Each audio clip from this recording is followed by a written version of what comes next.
Hoş geldiniz. Bugün tam bir gece masalı durumu olacak.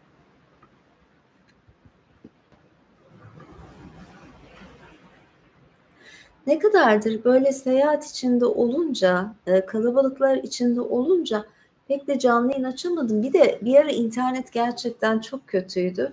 Yani o zaman da çok da şey yapmak istemedim. Şimdi bu ışıklardan daha güzel. Evet. Yok. Bu şekilde olalım. Today I have no shoes because I'm on travel and I have with me no high heels. I'm going to go for a sleep, so ah, teşekkür ederim. Çok teşekkür ederim Yavuz Bey ama bugün Santorini'de değilim, Naxos'tayım.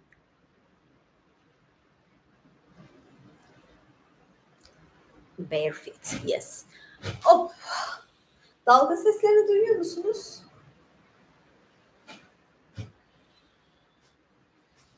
Bakın böyle kimonomu da giyinmişim. Döneceğim yakında. Böyle diyelim. Devamlı kalacak değilim ya. Evet. Var, bir sürü şeyler çektim. Güzel şeyler gelecek açıkçası. Ay bir de rahat edersem.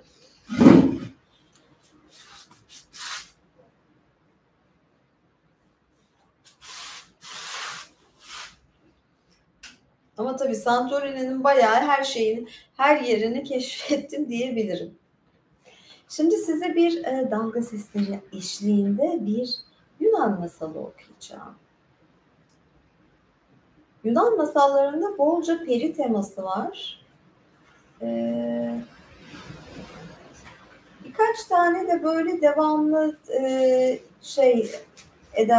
tekrar eden masallar vardı. Bir böyle seri gibi. Ama ona girmek istemiyorum. Peri düğünüdür.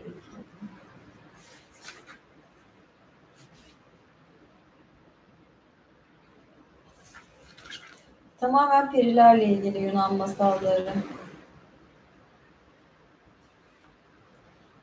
Perili Gemi. Bunu okuyacağım galiba. 2, 3, 4, 5, 6, 7, 8, 9, 10, 11. Ama kısa. Perili Gemi. Okuyacağım masalın ismi Perili Gemi. Teşekkür ederim. Yani bir imparator yayın yapabilirim. Naxos hayatında sadece bir an dışında hiç mutlu olmamış. Çok kez seferlere çıkmış, ünlü bir geminin sahibi ve kaptanıymış. Ancak denizde olmak, yelken açmak, ticaret yapmak onu hiç mutlu etmiyormuş.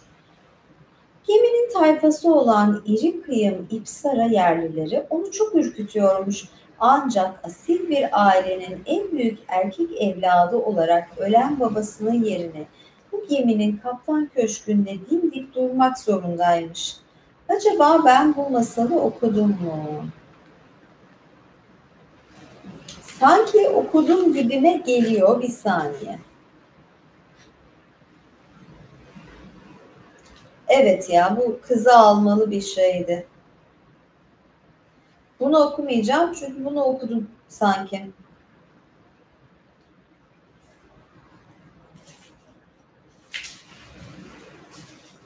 Evet, bunu okudum gibime geliyor bana. Peri'nin tokasını okuyayım size. Daha başka bir masal.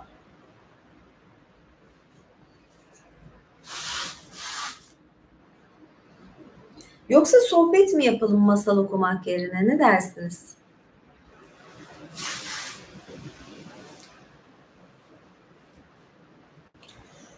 Nasıl buldun buraları? Tatil nasıl geçiyor?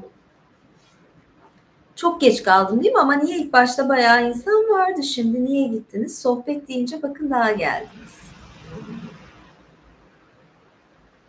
You look beautiful. Thank you.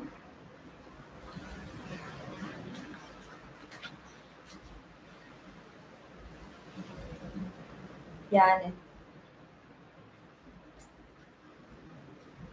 masal okumayıp bir sohbet mi tercih edersiniz?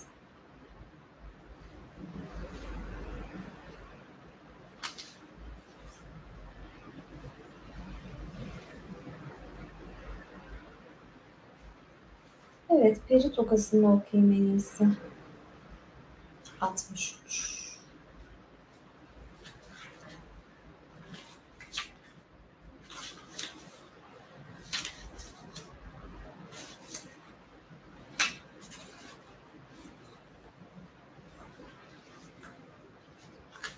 İlk soruyu cevaplayayım.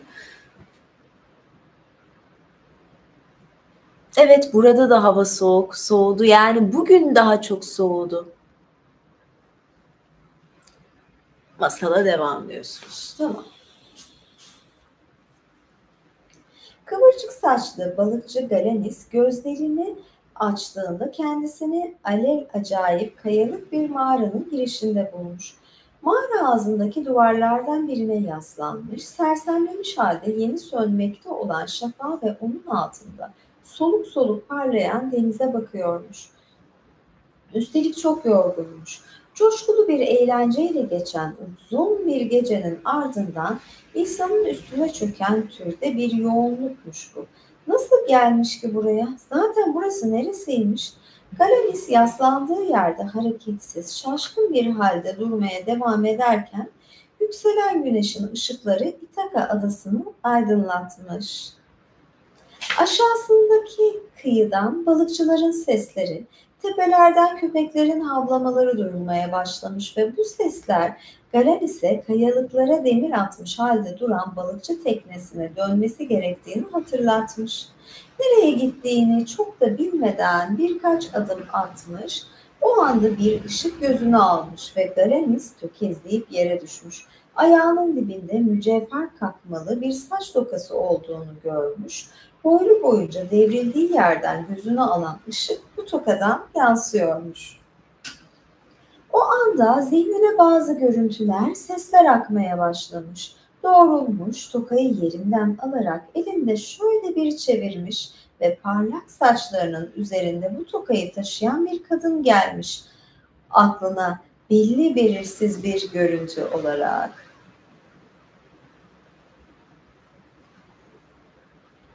Düşündükçe görüntüler daha da belirginleşmiş. Galanis hatırlamaya başlamış. Bu tokayı takan kadın bir ölümlü değilmiş. Bundan neredeyse eminmiş. Gece boyunca onunla dans etmiş, ince beline sarılmış, altın saçlarını okşamış. Ama ne geceymiş ama. Artık her şeyi hatırlıyormuş. Bir önceki akşamın serinliğinde küçük balıkçı teknesinde uyukluyor, dolunayın gökte tepsi gibi yükselmesini izliyormuş. Açık denizden su şırıltılarına benzer bir müzik ve şarkı söyleyen sesler gelmiş kulağına adeta. Yarı uyanıkken görülen bir rüya gibi. Galenis tam uykuya dalmışken bu sesler onu tekrar uyandırmış. Suyun üstünde müphem, dalga köpüğünü andıran şekillerin hareket ettiğini görmüş. Korkudan tekrar gözlerini kapayıp uykuya dalamamış. Evet, yani uykuya dalmış diye okuyacaktım neredeyse. Dolunayın ve berrak beyaz ışıklarıyla yıldızların altında bir şeyler döndüğü kesilmiş. Doğrulmuş, bir sigara yakmış, kibritin titrek ışığında ne olduğunu anlamadığı müphem şekillerden 12 tanesinin hızla kendisine doğru yaklaştığını görmüş. Bunlar zarif, süslü giysiler içindeki kadınlara benziyormuş. Parıltılı ama aynı zamanda gölge gibi soluk gözüküyorlarmış. Karanis bir şeyin nasıl hem ışıltılı hem de soluk görünebileceğini anlayamamış. Gözleri ona oyun oynuyor olmalıymış. Şekiller havada süzülür gibi ona yaklaştıkça yerden bir kaynaktan çıkıp kayalara çarpa çarpa büyüyen pınarların şırıltısını andıran sesleriyle söyledikleri şarkıların sözleri de anlaşılır olmaya başlamış. mağarasına gidiyor yolumuz. Marmara Adası'na ilerliyoruz. İzle bizi, keyfin sınırsız. Denizin sonsuz, pervasız olduğu yere gidiyoruz. Gün aydınlıkken düş peşimize, sana sabaha dek sürecek neşe sunuyoruz. Odise mağarasına gidiyor yolumuz, Marmara Adası'na ilerliyoruz. Dansımızı seyreden yıldızlar olacak. Deniz bizi izlesin diye Medcezir'i durduruyoruz. Kulak ver büyülü sesimize, önüne müziği, aşkı seriyoruz. Odise mağarasına gidiyor yolumuz, Marmara Adası'na ilerliyoruz. Galenis'in nefesi kesilmiş, bütün iradesi onu terk etmiş. Ellerine, ayaklarına söz geçirememiş ve gölge kadınların arkasına takılıp aralarında yabani kekiklerin bittiği kayaların üstünden adeta süzülerek Marmara Adası'na, Odise'nin sığındığı söylenen Ebruli mermer mağaraya doğru yürümeye başlamış. Dar olan mağara ağzı esneyen kara bir ağız gibi açılmış. 12 genç kadınla birlikte Galenis'i yutmuş. Karanlığa gözleri alışınca mağaranın merdivenlerinden geçitlerin tuhaf, mavi bir ışıkla ağır ağır aydınlandığını görmüş. Sesi bildiği hiçbir şeye benzemeyen bu çalgının sesi rüzgar gibi esiyormuş kulaklarında. Gölge gibi görünen kadınlar bu mavi ışıkta belirginleşmiş, ay tenli, altın saçlı 12 peri kızına dönüşmüş ve dans etmeye başlamışlar. Hareketleri özgür ve cüretkarmış. Ay gibi beyaz tenleri, parıltılı kıyafetleri, sarı saçlarındaki mücevher kakmalı tokalar, nabız atışına benzeyen ritimle dans eden ayakları Galenis'i büyülemiş. Başı dönmüş, gözleri kararmış. 12 genç kadından en güzeli olanı onu tutmuş bir kenara oturmasına yardım etmiş. Daha sonra onun yanına oturarak kollarını onun boynuna dolamış. Kadının teninden Galenis'in burnuna yabani kekik kokularının Kadının teninden Galenis'in burnuna yabani kekiklerin kokusu geliyormuş. Konuşmak istemiş ancak ağzı ona direnmiş. Galanis de elini kaldırıp bu büyülü güzelin altın saçlarını okşamakla yetinmiş. Şafak sökerken müzik susmuş, mağarayı aydınlatan mavi ışık solarak kaybolmuş. Genç kadınlar birer birer havaya karışan su buharı misali ortadan kaybolmuşlar. Geriye sadece Galanis'e sarılmış halde oturan kadın kalmış. O da ayrılmak için ayağa kalktığında Galanis kadını saçından yakalamış. Kadın saçını kurtarmak için geri döndüğünde Galanis onun elini tutup kendi dudaklarına bastırmış.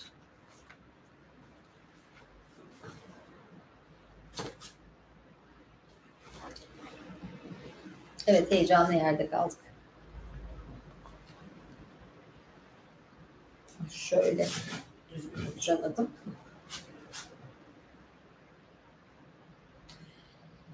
Kadın bir çığlık atıp kendini kurtarmış, koşarak mağaradan dışarı çıkmış. Galanis'i çığlığının yankısıyla baş başa bırakmış. Galanis şimdi bir peri kızı olduğundan şüphe etmediği genç kadının tokasını elinde tutuyormuş. Peri kızı elbet tokasını geri almak için buraya gelecek. Böylece Galanis onu bir kez daha görecekmiş.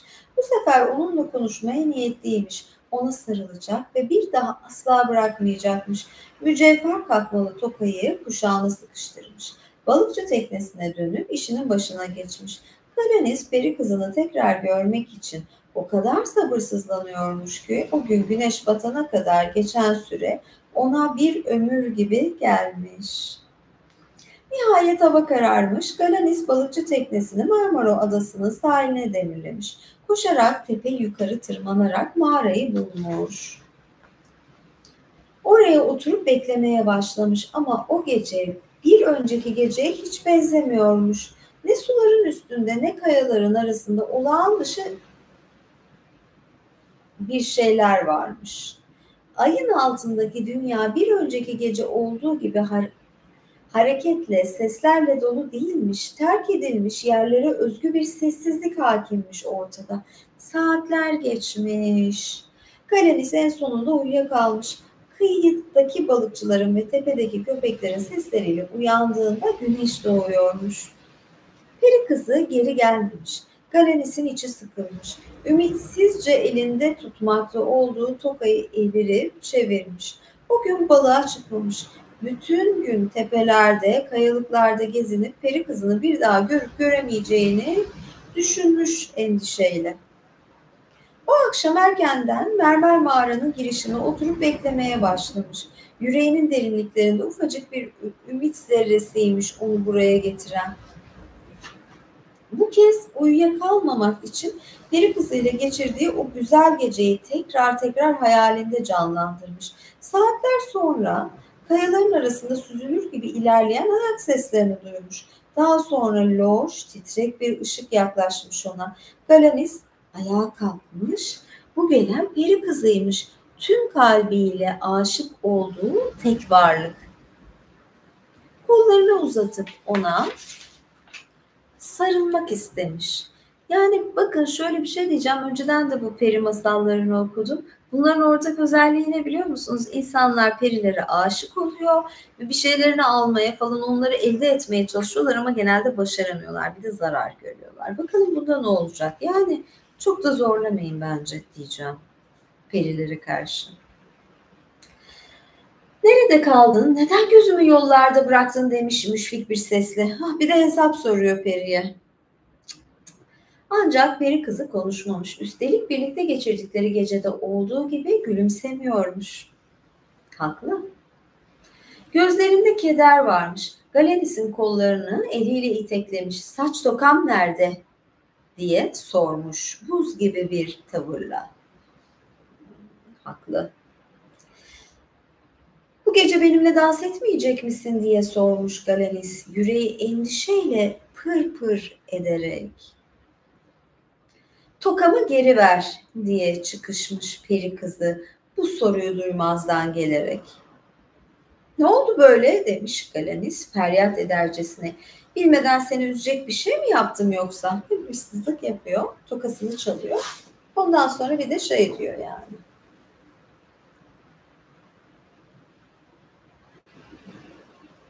Peri kızı bunun üzerine dizlerinin üstüne çökmüş, tokasını geri vermesi için ona yalvarmaya başlamış. Galanis de hemen yere eğilmiş, peri kızını yanağından 3 defa öpmüş. Ne olur geri ver tokamı, ne olur demiş kız ağlamaklı bir sesle. Galanis ne kadar uğraştıysa da ağzından başka tek bir laf alamamış. En sonunda tokayı gönülsüzce kuşağından çıkarıp ona uzatmış. İstediğin bu tokaysa al işte burada demiş Galanis. Beni sevmekten vazgeçtin belli ki ama ben senin üzülmene dayanamam. Peri kızı gözlerini kaldırıp Galanis'e bakmış. Kederli bakışlarının derinlerinde bir parça olsun aşk varsa bile belli ki korkunun ve kederin gölgesi altındaymış. Kız elini uzatıp tokayı almış. Ayağa kalkıp baş döndüren bir hızla tepeden aşağı doğru inmeye başlamış. Galanis de onun peşinden kayalıklı patikadan aşağı doğru koşmuş. Ama peri kızını gözden kaybetmesi sadece birkaç saniye sürmüş. En sonunda denizin kenarına kadar indiğinde balıkçıların seslerini, köpeklerin havlamalarını duymaya başlamış. Gün doğmuş, peri kızı adeta sır olmuş. Galanis o günde, ondan sonraki günlerde de balıkçı teknesine dönmemiş. İşini, evini, yurdunu unutmuş. Onu bulmak için bu kayalıklı tepelere gelen dostlarını tanımaz olmuş. Günlerce Marmara Adası'nın sahilinde, patikalarında, tepelerinde dolaşmış. Gücü tükenmiş, iradesini yitirmiş. En sonunda bir gün tamamen kaybolmuş ve onu bir daha gören olmamış. Söylenir ki o günden sonra her dolunayda mermer mağaranın girişinde altın saçlarına mücevher kakmalı bir toka takılı bir kadın ağlarken görülüyormuş. Galanis'in aşık olduğu ve ölümlü aşığının öpücüğü yüzünden kendi diyarından sürgün edilen peri kızıymış bu. Bir daha kendi dünyasına, kendi ailesine dönememiş. O günden beri bu mağarada saklanır, dolunaylı gecelerde gün ağarana kadar kaderine ağlarmış. Bakın, yani kızı o kadar yüklendi. Yani o tokayı almaması gerekiyordu. Kızı zorla öpmemesi gerekiyordu.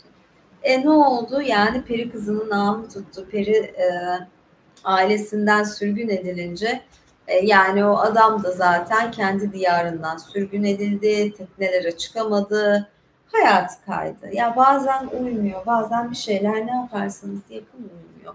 Şey gibi yani, bir tarafta bir peri kızı var, bir tarafta ölümlü bir insan var gibi bir şey yani. Yani bu kimsenin kötülüğü falan demek değil ama ayrı dünyalar meselesi. Böyle bir şey. Şu tarafta oturayım. Teşekkür ederim Yavuz Bey tekrar bir kırmızılandırdınız bugün, böyle şeyler giymiş olsam da mavilerleyim. Şunu da Santorini'den almıştım, bayılarak aldım yani, şöyle kimono falan çok seviyorum.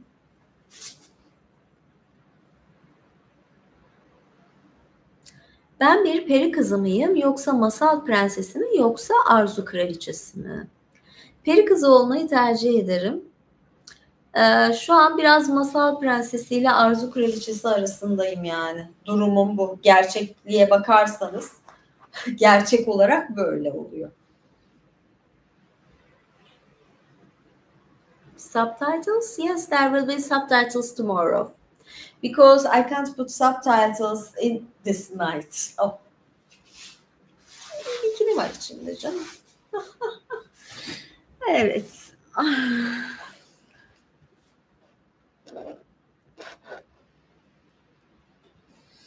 Evet. Teşekkür ederim ama yayını bitiriyorum. Ben de mavili peri kızı olma şeklinde mavilere büründüm. Dalga sesleri geliyor. Yakında bir mağara var mı bilmiyorum burada.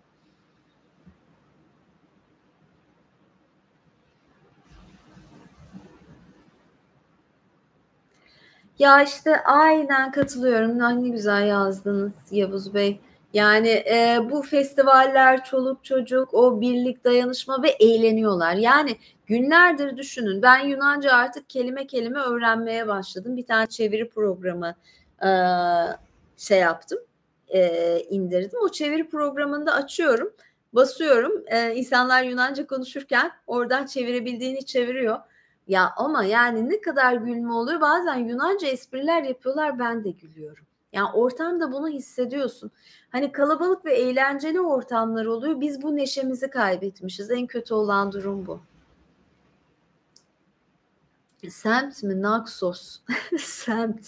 Ya tam Ege Denizi'nin ortasındayım yani diyebilirim.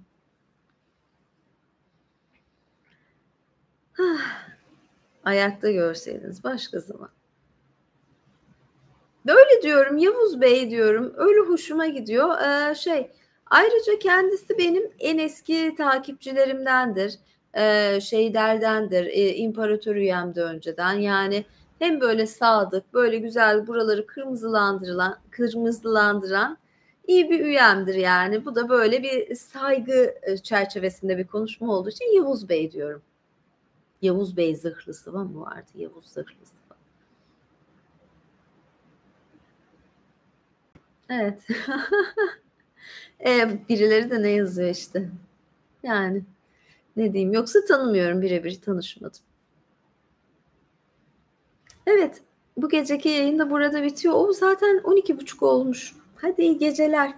Ya bugün olmaz ama herhalde yarın şey yaparım. Yapacağım yani imparatorlara, patreonlara, yani üyelere yayınım olacak. Ben biraz videolar paylaştım. Yani yine video olarak paylaşırım. Ama canlı yayında yapacağız. Şimdi geç oldu. Ben de dinleneyim. Evet. Teşekkür ederim Yavuz Bey. İyi geceler. Nice hairstyle. I just washed and go. Görüşürüz. İyi geceler. Bye bye. Good night. Kalinihta. Instagram abonelerine gelecek dedim ya size, internet çok iyi değildi, o yüzden fazla ben de şey yapamadım, paylaşım çok da zorlamadım. Görüşürüz, bay bay.